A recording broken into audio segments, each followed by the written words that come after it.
discovering your leadership gift. I am very encouraged today to see so many of you present. The reason why I'm encouraged is because normally when anyone mentions the word leadership, the average person is not interested. And this is because most of our culture has taught us that leadership is only for a specific elite group of people who are specially chosen by God and providence to lead the rest of us who are not as intelligent as they are. We have been conditioned to believe that leadership is reserved only for a small percentage of the world population who are identified with special gifts and talent and maybe even a calling from heaven to be leaders. And the rest of us are destined to be sub-leaders or even followers for the rest of our lives. So I'm very excited to see you, because it means that somehow something drew you to this meeting to learn and discover some things about yourself that is not average. So I want to begin with a statement that I hope will shock you. And here's the statement: every human on earth was created to lead.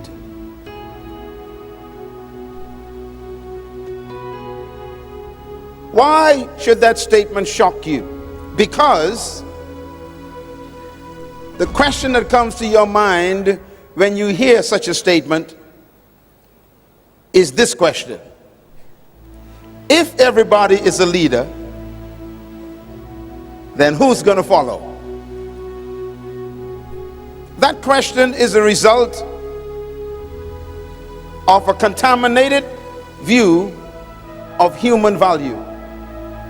It is a product of oppressive ideologies and belief systems that discriminate against the human dignity and has been perpetrated ever since the fall of man. And that is that some humans were born to lead while others were born to follow. This idea of subjugation of human dignity, relegated to most of the human race, is satanic. I believe that every human being was born to lead. I am convinced that no human came to earth to be a slave or to be a servant of another human. I am convinced with all my might that no human was created by God to be a second-class human or a second-class citizen. The fact that you have difficulty believing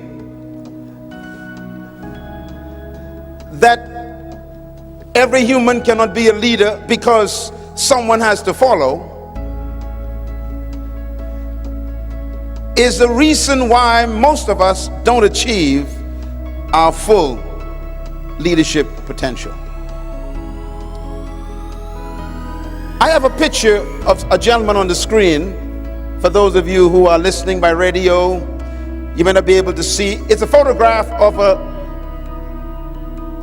a young local preacher who pastored a church of 300 people. Imagine a country preacher out in the country pastoring a little church of 300 people. He was trained in a seminary, and his only interest was to be a pastor of a little church. And some of you here today are just like him. You've got a church with 300 people, and people think that you are not important. But look at that man. Who would have thought that in that little church, every Sunday, standing before 300 people in a little town in Alabama, was a man who would change the world? I wonder who you are in your little church, speaking to your 300 people. How many people would have laughed at him and says, there's no way a little country preacher could change the world. There's no way a man who has no degree in leadership, no degree in philosophy, no degree in science could ever impact the whole world. That is why I believe everyone was created by God to be a leader, but not over people.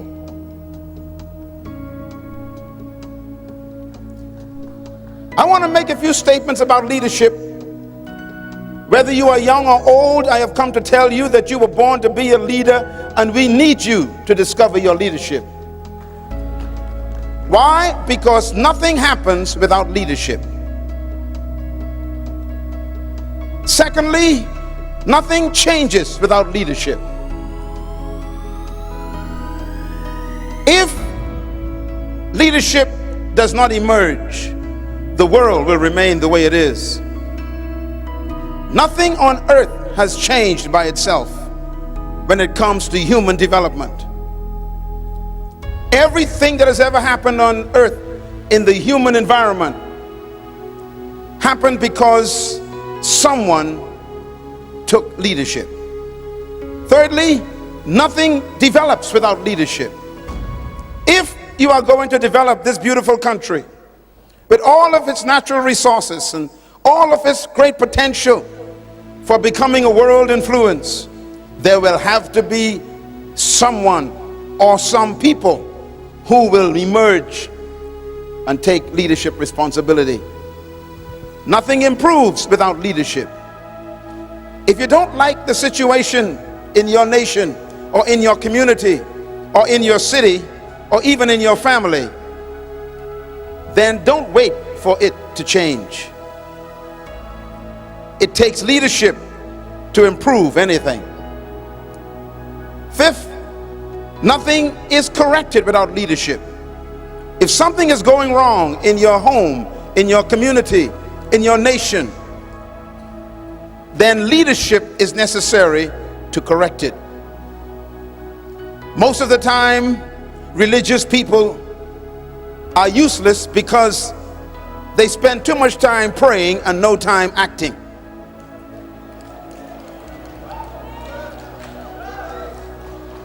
Prayer, they say, changes things. I disagree. Prayer creates the environment for things to change, but it takes a human to change it. And this is why the great leader Jesus Christ said, ask and it shall be given unto you. That's prayer. But then he says, now get up and go seek. And then he says, when you find it, you got to knock, because it's behind a closed door. You got to work to get it. In other words, answered prayer demands action. If you want a better country, don't just pray for a better country. Get involved in national development. Get involved in local politics. Get involved in social activities. Why? You cannot change something you tolerate.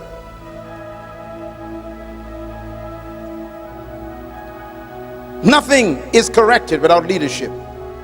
And number 6, nothing advances without leadership. And that goes for your church, your company, your department, your nation, your organization, and your family. If you want to advance in any area, it takes someone to emerge as a leader, because nothing succeeds without leadership. This very event is only possible because somebody took responsibility to take leadership of my coming to this place. Nothing just happens. And therefore, we are always being led by someone. Because we are always being influenced by people, whether we know it or not, somebody is always leading us, whether we know it or not, then it's important for you to study the leaders in your life. One of the most important statements I've ever heard about leadership was made by a young Jewish rabbi 2,000 years ago. He was 30 years old. He made this statement. He said, if the blind lead the blind, they both fall into the ditch. It's important to read that statement slowly. He said, if the blind lead, which means that it's possible for someone to be in leadership and be blind. Not because the person has a title or a position does it mean they have a vision. What he's telling us is vision is more important than a title. Vision is more important than a position. And this is why even in politics, in democracy, we don't create great leaders. Because democracy can produce a leader by vote, not by qualification. In other words, you can become a leader in government and don't know anything about leadership because you have no vision. And this is why voting in a church doesn't produce a good pastor.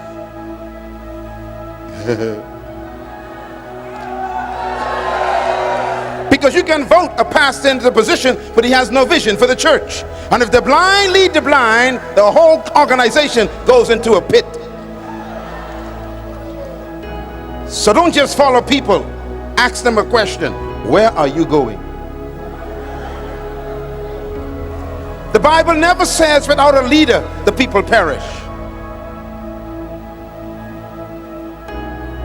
The Bible says without a vision, the people perish. So vision is more important than the leader.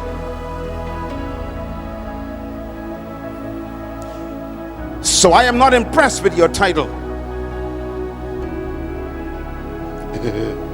I am Bishop Sam. I don't care. Where you going? I am Member of Parliament. Where are you taking your constituency? I am Reverend. Where are you going? I'm an evangelist. Where are you going? I'm the manager. Where are you taking the department?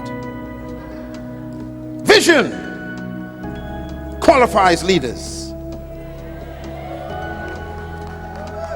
If the blind lead the blind, they both fall into a ditch. So we are always being led. The question is, who's leading us and where are they leading us? And this is why it's important for you, in order to become the leader you were born to be, you must discover true leadership. When I first met Mr. Nelson Mandela years ago, I shook his hands. I was so humbled to meet such a great man. He had just come out of prison, 25 years isolated from his own family, because he had a vision for his country. I had a meal with him with a few other dignitaries, and I'll never forget, I asked him a question. This was over 17 years ago. I said, sir, in all that you've experienced, can you give me one of the things you learned about being a successful leader.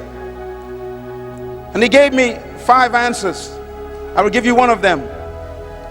He said, true leaders never seek followers.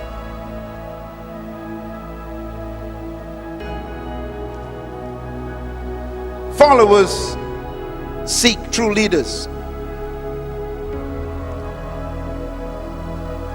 So he said to me, son, if you want to be a leader, do not seek leadership. Seek a purpose for your life. And that changed my life forever. You were born to fulfill a purpose.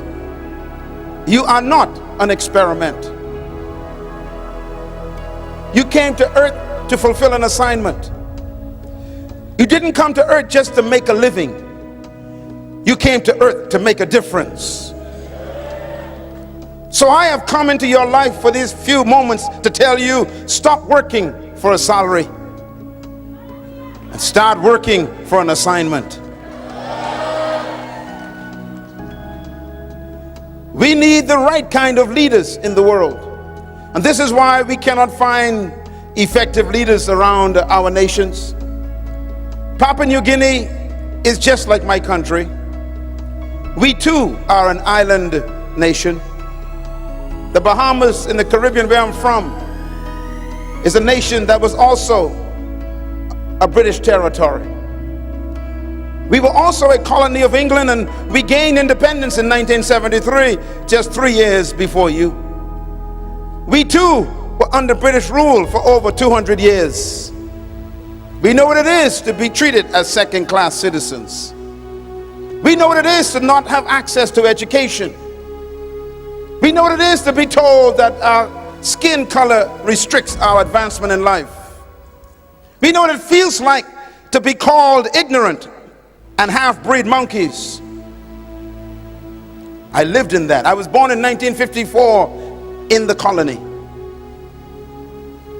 I remember there were restaurants we couldn't eat at because they were only reserved for white people. I know what it is to go to school that had no white person in it because we were not allowed to mix with them. I know what it is to stay on one side of the island and not enter the other side. I know what it is to be mentally damaged by segregation and racism. I'm not bitter, I'm just realist. I know what it is to mentally battle with the idea that I was not equal to other people.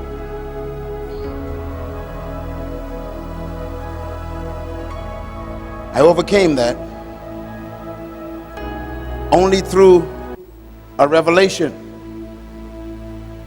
through Jesus Christ about who I am. I am not who you think I am. I am who he says I am. It was that revelation that set me free. And from that day forward, I made a commitment to myself that I will travel the world. And I will hate the spirit of oppression. I hate racism. I hate segregation. I hate the devaluation of humans. All humans are completely equal in value. All 7 billion of them. No one in this room is less than the other. We are all equally made in God's wonderful image. We also carry his likeness, which means we have his ability. We function like our creator. But we've been brainwashed to believe that is not true. And most of that has been done by erroneous leadership ideology that has been perpetrated by colonization. Let me give you a few things to remember that are very destructive in leadership. These are the kind of leaders we don't need. Write these down. Number 1, politics without principles. We don't need any more politicians who have no principles. Number 2, pleasure without conscience. We must not allow leaders in our lives who pursue pleasure at the expense of conscience. Number 3, Wealth without work, it will destroy us. People who pursue prosperity but don't want to perspire. If you don't work, you are a parasite to humanity. Number 4, knowledge without character will destroy us. There are educated people who have no character. Scientifically, philosophically, intellectually advanced, but they have no moral conviction. These are dangerous leaders.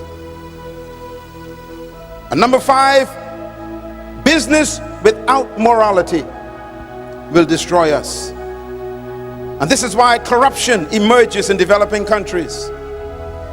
People want to achieve financial security at the expense of morality. Business must have a moral foundation. And this is why selling drugs to make money is immoral. This is why perpetrating prostitution on the streets with young ladies and men is immoral.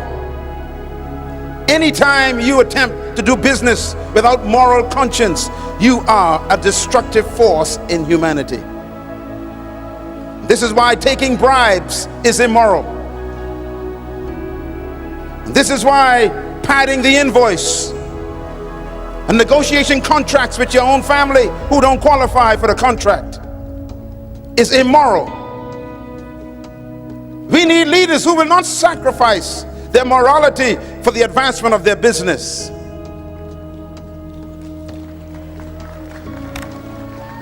Number 6, what will destroy us? Science without humanity. We are so scientifically advanced today that we can actually abort a baby with a pill. We call that advancement. I call it murder. When we can produce a nuclear weapon and then use it on our own families in the world, that's science without humanity. When we can build a computer and an internet system and then use it to destroy the moral fabric of our country with pornography, that is science without humanity.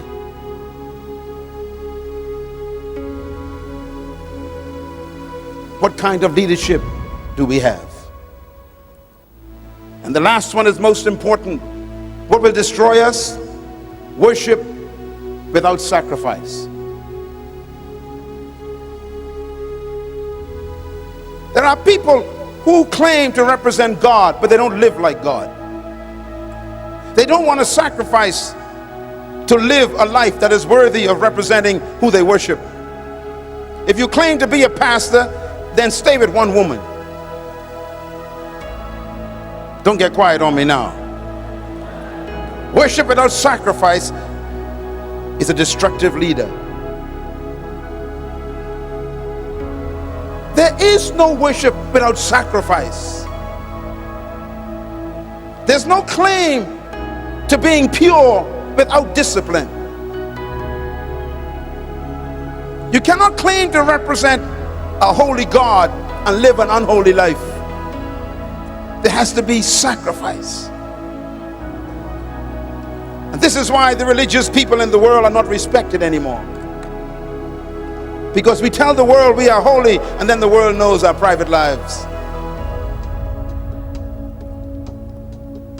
That's why Jesus Christ, the greatest leader that ever lived, didn't trust religious people. He never chose a religious person to join his organization. He only chose businessmen. He never went to the temple to find a disciple. He chose an accountant, Matthew. He chose a business team, Peter, James, and John. They owned a fishing company. He chose Luke. He was a doctor.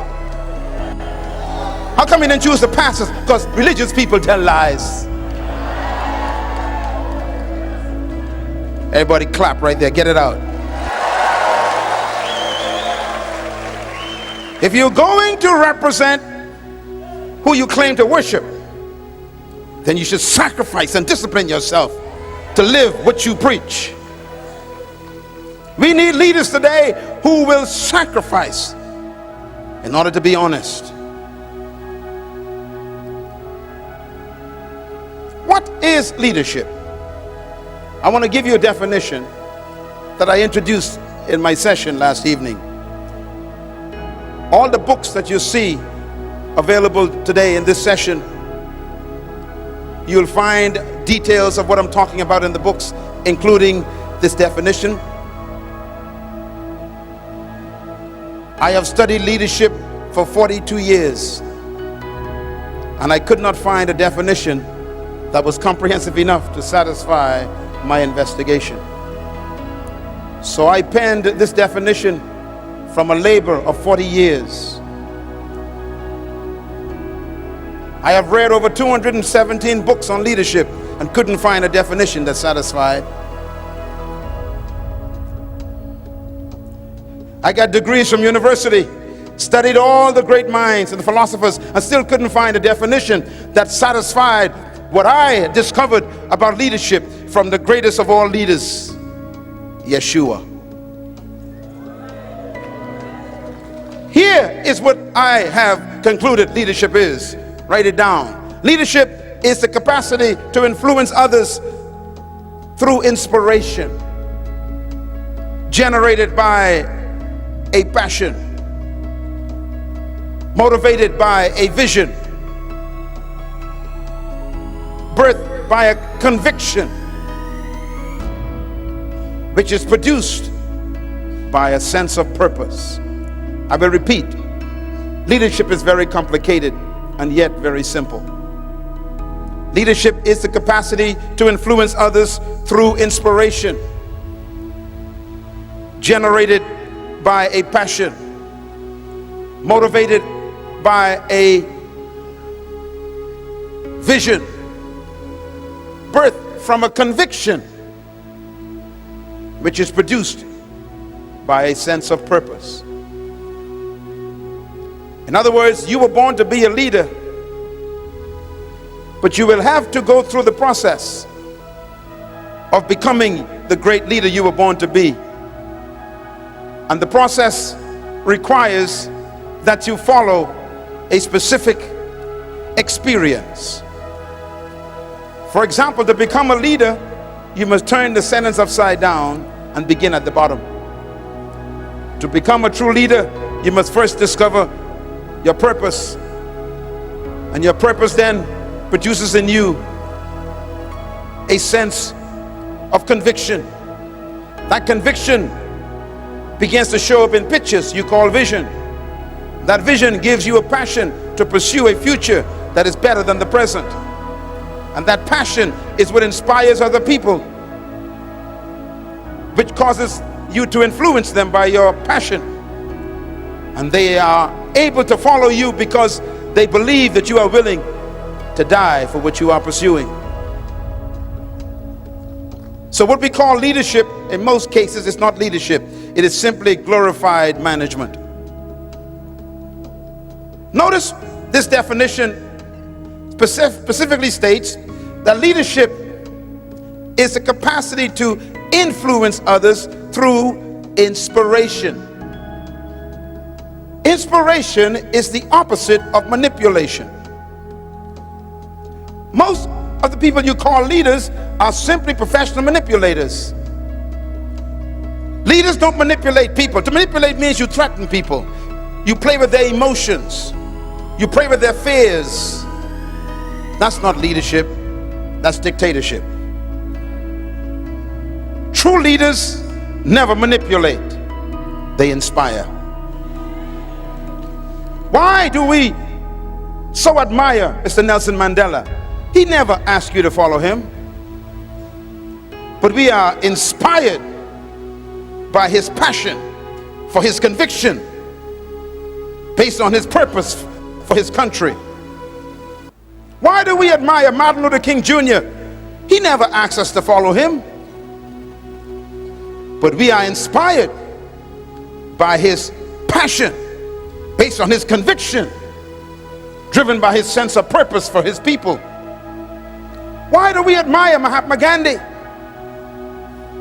Because we are inspired by his passion, based on his conviction, dedicated to his sense of purpose for his people. Why do we admire Mother Teresa?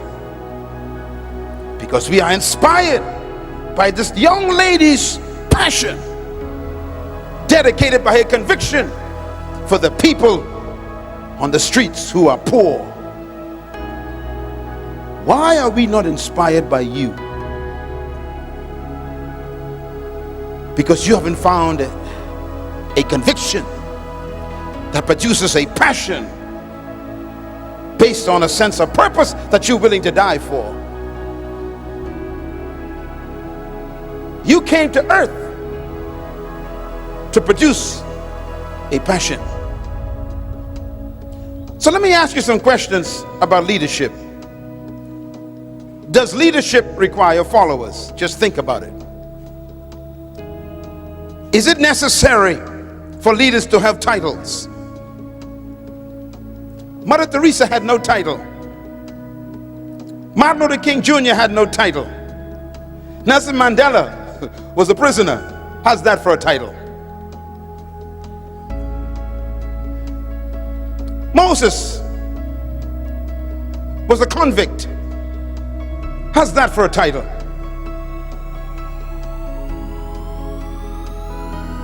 Jesus was a rebel. What kind of title do you need to be a leader?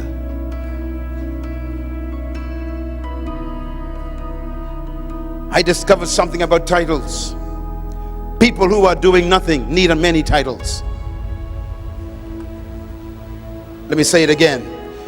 People who are ineffective and doing nothing need many titles.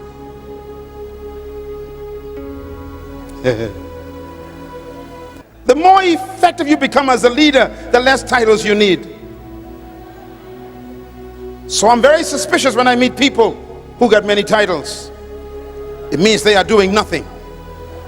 My name is Reverend Dr. Bishop Evangelist Potentate. You are sick.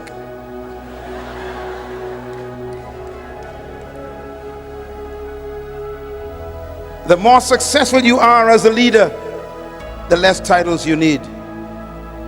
As a matter of fact, to test your greatness as a leader, you must reduce your life to your first name. If you don't believe me, study the great leaders of history. We never say Bishop Moses. We just say Moses.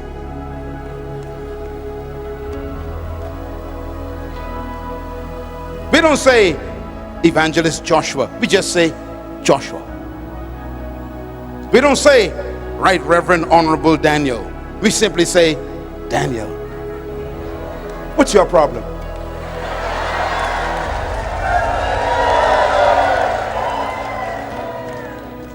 Well, I'm not coming to the meeting because they printed my name incorrectly. They didn't say Reverend Bishop. You are sick.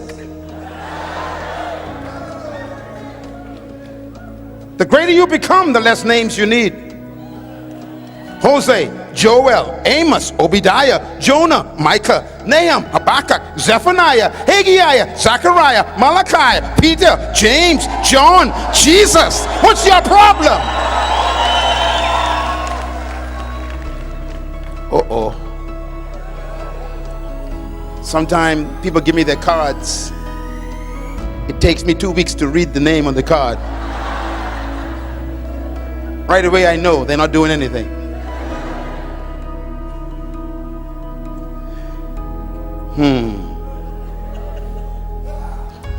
Obama. It's enough.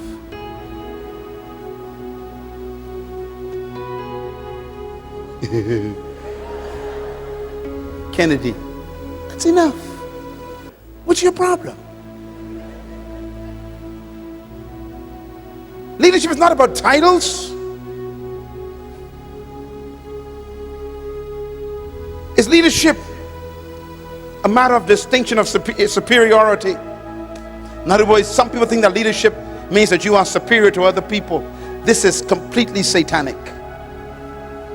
Some think that leadership is a disposition of advantage. That means I was born in a better family, in a better village than you, so I must be better than you. You are sick. Jesus Christ was born in a cave.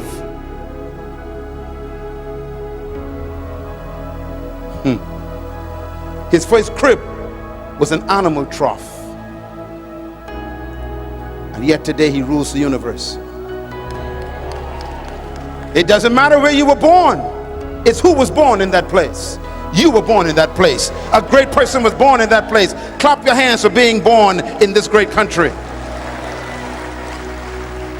Something that leadership has to do with some qualities of leadership, or the manifestation of intellect. Have you noticed that people with PhDs always work for people who ain't got none? Let me say it again. People who got master's degrees and PhDs always work for those who don't have any.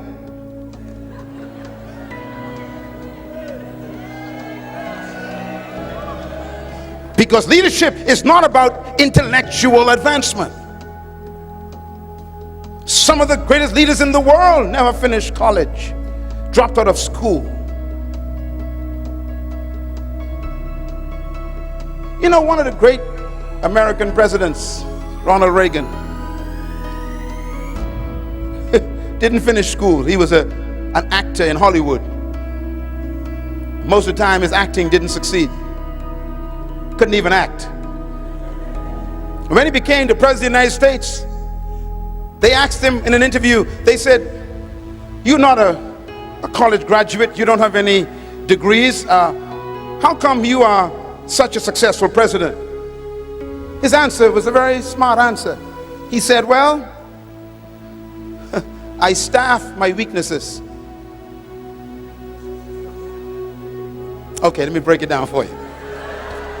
He said, "I hire people, wherever I'm weak, I hire the smart people to work for me."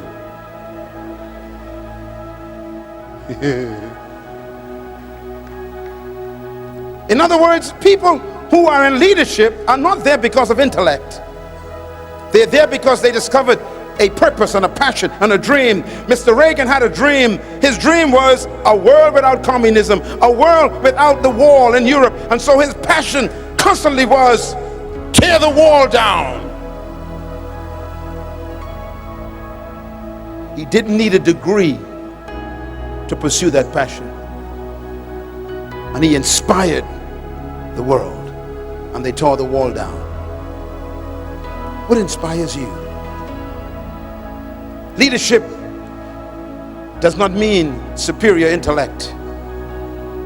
It doesn't mean you are smarter than other people cognitively. In other words, true leaders is not about the race that you're from or the class that you're from.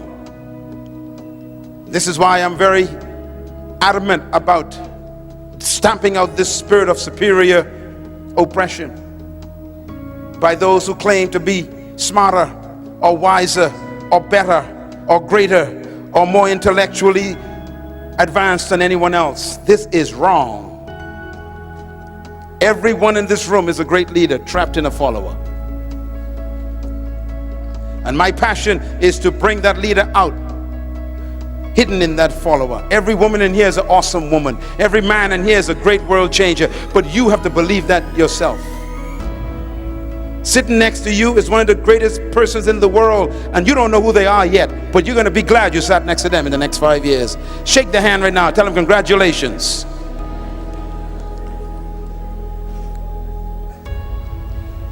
And this is why I tell people that leadership depends on the philosophy that a person has, because your philosophy controls how you interpret life. Your philosophy controls how you interpret people and how you value people. It guides your life on how you think about life. Philosophy is the framework for leaders on how they make their decisions. And this is why this conference is so important. I am not here to make you shout and say hallelujah. I am here to attack your ideas. I am here to attack your philosophy, your belief system, because until your mind changes, you will never change. And your philosophy is simply the way you've been conditioned to think that you believe to be true. And much of what you believe is not true, because both of us as people have been products of colonialism, which have brainwashed us to believe that we are not equal to everybody else in capability and potential and value. And we are historically struggling with that still. Let me quote something that's very important, written by the richest man that ever lived. He said something to all third world people I think is very critical. His name is Solomon. Solomon wrote this. He says, "Woe to the land when a slave becomes king." Let me quote it slowly. It's found in the book of Ecclesiastes. He said, "Woe to the land when a slave becomes king." Let me quote it for the third time, because that's happening right here in Papua New Guinea. Woe to the land when a slave becomes king. What does he mean by that?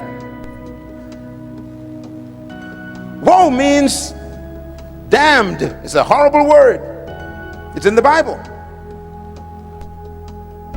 Woe to the land means that the land is damned, it is condemned when the leader thinks like a slave. That's in the Bible. Don't look at me like that. I'm going to quote it one more time. Woe to the land when the slave becomes king. What does he mean? He means that when a person who thinks like a slave becomes the pastor of the church or the manager of the department or the leader of a country, that whole organization is in trouble.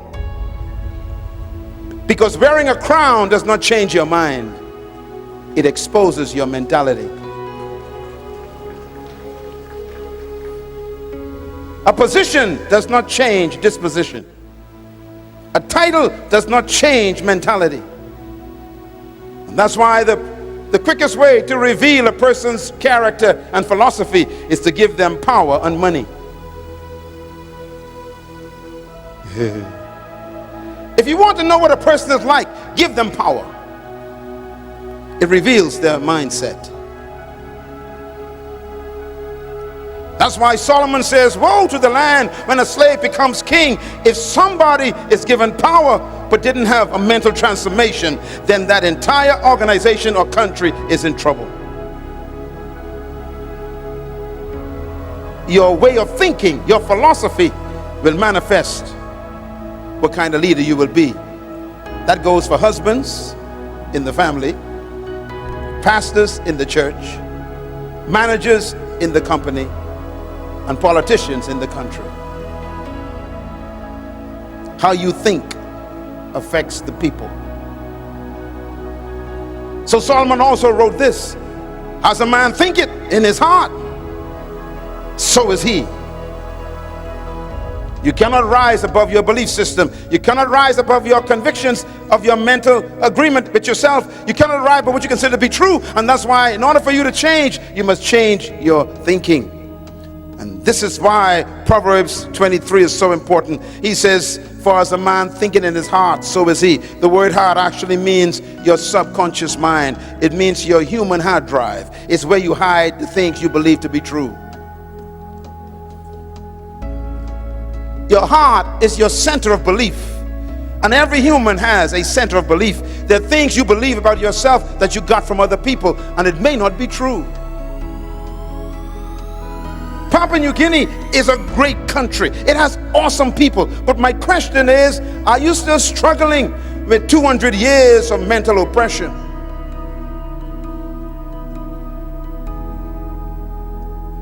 Wearing a necktie doesn't change your mentality. Living where the British used to live doesn't change your mentality.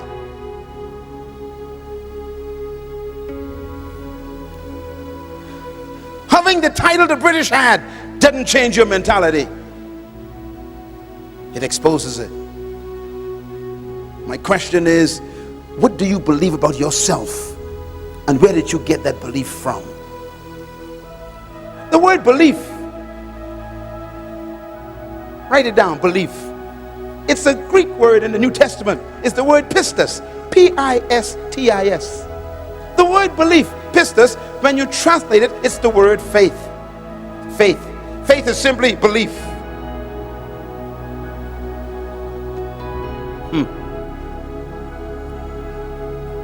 The Apostle Paul, the great leader of the first century, said these words. He said, faith comes by hearing. What is faith?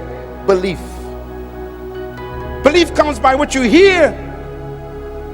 I was told by a Scottish teacher when I was 13 years old in a class with 36 black kids in my island in the Caribbean. He stood before the class and he was angry. He turned red and he said to us, "You are stupid black people. You cannot learn," he says. "You are ignorant. You are half-breed monkeys." I'll never forget that day. He looked at me. He says, "You are retarded." And then he said these words, "I'm wasting my time on you black children. Your brain is not developed. You are half-breed monkeys." I sat there and wept. Just a kid. And I almost believed him, because I was getting grades of F in his class. And I said to myself, maybe I am a monkey. Maybe I am retarded. I went home to my mother weeping that day. And she said, "What happened to you, son?" I said, "My teacher said I'm a half-breed monkey. I'm retarded. I can't learn. I am not developed as a human. I am still a half animal." And my mother grabbed me by my dirty shirt and she shook me and she said, "Don't you ever say that again." And I wept. And then my mother picked up a big black book that she always read, and she turned it to a page and she gave it to me. She said, "Now you go back to that little dirty room over there and you memorize that statement in this book. And I want you to memorize it till you don't have to read it anymore." I went back to that dirty little room in that wooden house on 4 big rocks in a village that was the poorest in my country. And I sat on a pile of dirty clothes in that wooden room, memorized one statement that she gave me. I'll never forget the statement. It went like this: "Now unto him who is able to do exceeding abundantly above, far beyond all you can ever ask, think, or imagine, according to the power that worketh within you."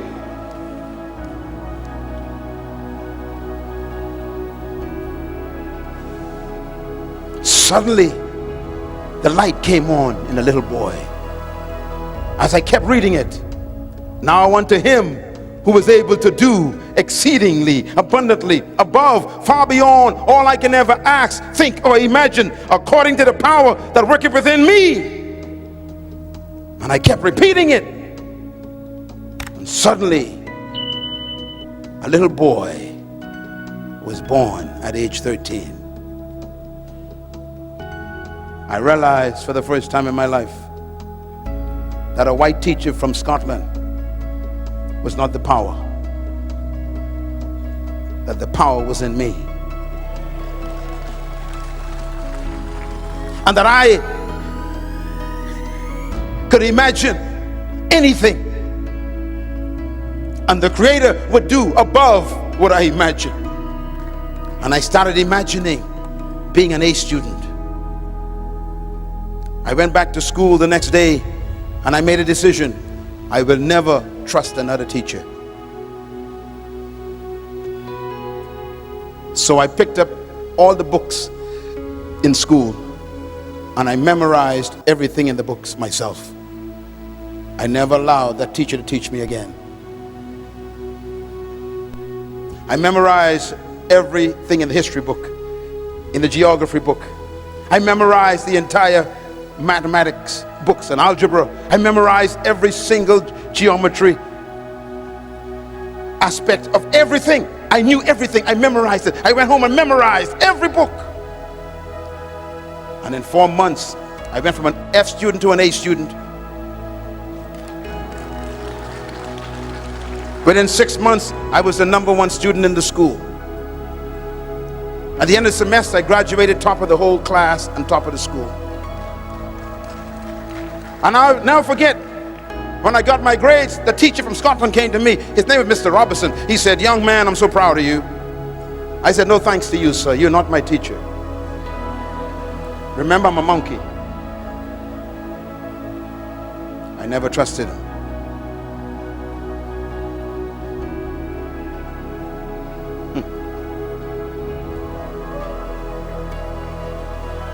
Today, my books are textbooks in that same school.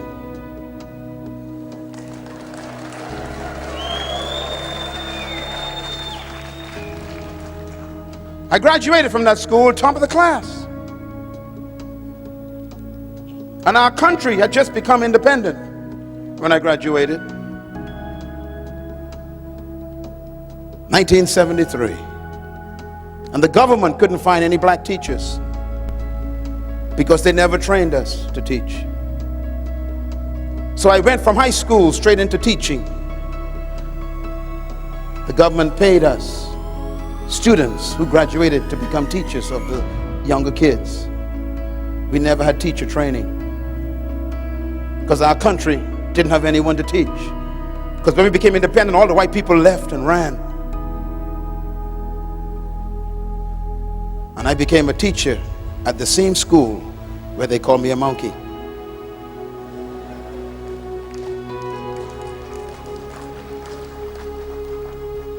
A few years ago, I was in England, and I was facilitating a leadership training seminar in London, downtown, in a beautiful hotel. And the place was packed with people. And at the end of this seminar, I was in the auditorium of the lobby of the hotel. I was autographing books. And there was a long line of people in the hall.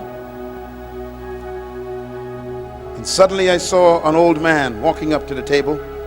He was shaking from age. He was walking with a cane. And he came up to the table and he gave me 2 of my books. One of them was brand new. The other one was an old book. And he said, "Can you autograph these for me, please?" I said, "Yes, sir." I autographed them, thanked him for coming to the seminar, and I gave them back to him. And he stood there, wouldn't leave. He just kept looking at me. I said, "Sir, thank you very much for coming. I appreciate you being part of our seminar today. Will you please allow the others to come?" And he just stood there in the front of the table looking at me. And after 5 minutes, everybody became irritated, including me. And I said, "Sir, thank you so much for coming. Will you please allow others to come?" And he just looked at me and he began to cry. And he said, "I used to live in the Bahamas." I said, "You did?" I said, "Where?" "I used to live in Nassau." I said, "Sir, that's the island I'm from. What did you do there?" And he said, "I used to be a teacher." I said, "Where did you teach?" He said, "CH Reeves High School." I said, "That's the high school I came from, sir." He said, "I know. You don't remember me, do you?" I said, "No, sir." He said, "I'm Mr. Robertson."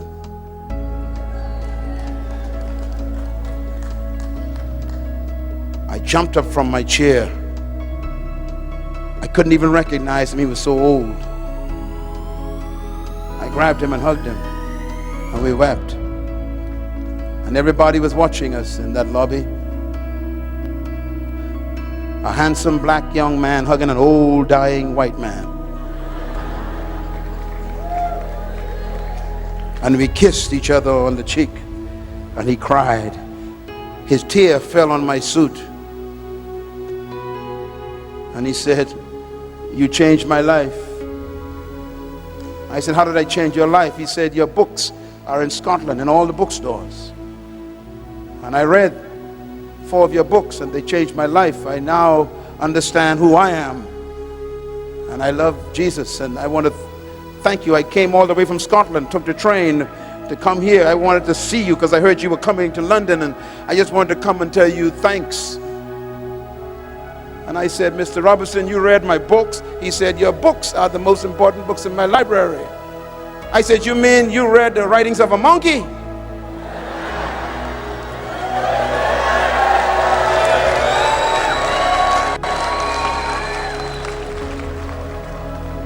I wonder who you are.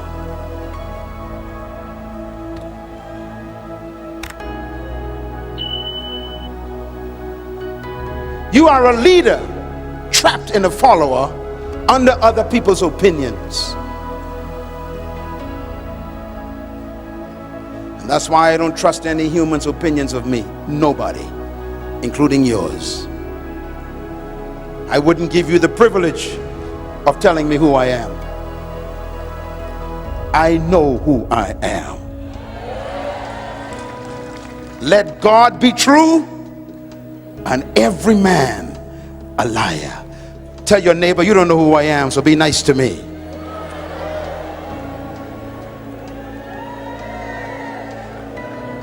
Some of the greatest leaders in the world are sitting in your chair right now. Sit up straight and think about who you are.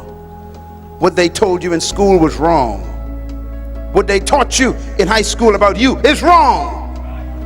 No one knows a product like the manufacturer, and God created you. Only He knows who you are.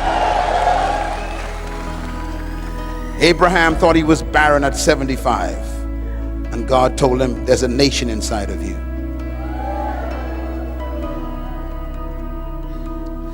I wonder who's inside of you. There's a leader trapped in a follower. I trust God you have been blessed by this video, and for you to prove me right that you have truly been blessed by the video, I would like you to click on the like button, share the video, and also subscribe so that you can get new videos as we upload.